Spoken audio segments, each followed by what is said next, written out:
তোমাকে আর দেখতে পাবো না, ওগো আমাকে একটু ছুঁয়ে দাও। কাস্টম অফিসার বুলেট বৈরাগীর স্ত্রীর এই আর্তনাদে আকাশ বাতাস ভারী হয়ে উঠেছে।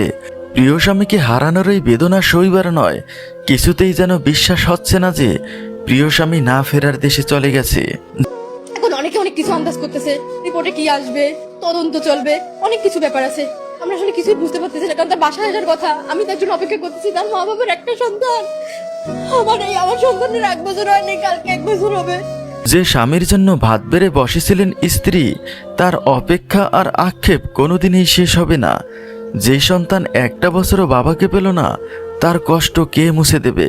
বুনিয়াদী ট্রেনিং শেষে রাত করে বাসায় ফিরছিলেন বুলেট বৈরাগী, যিনি 41তম বিসিএস পাশ করে কাস্টম অফিসার হিসেবে কর্মজীবন শুরু করেন।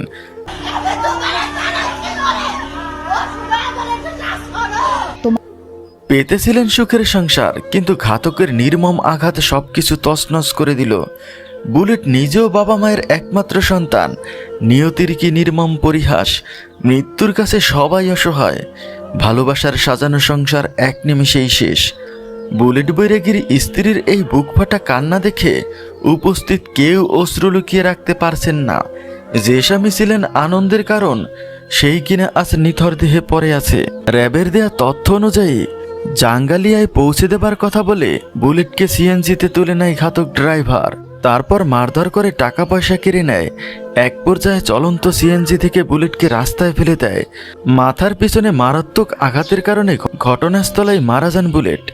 এই মৃত্যু মেনে নিতে পারছেন না স্বজন ও পরিবার। কারো কান্না যেন থামছেই না। তবে এ ঘটনায় জড়িত 5 জনকে ইতিমধ্যে গ্রেপ্তার করা হয়েছে। হয়তোবা ঘাতকের বিচার হবে, কিন্তু এক স্ত্রী কি তার স্বামীকে ফিরে পাবে? বাবাকে হারিয়ে ফেলা সন্তান কি আর কোনোদিন বাবা বলে ডাকতে পারবে? এই ঘাতক বাহিনী কবে থামবে? দেশের আইন কবে তাদের থামাতে পারবে? এই প্রশ্ন আমাদের সকলের। আপনাদের মন্তব্য জানান কমেন্ট বক্সে। এখনকার মতো বিদায় নিচ্ছি। সবার জন্য শুভকামনা। ভালো থাকবেন। ধন্যবাদ।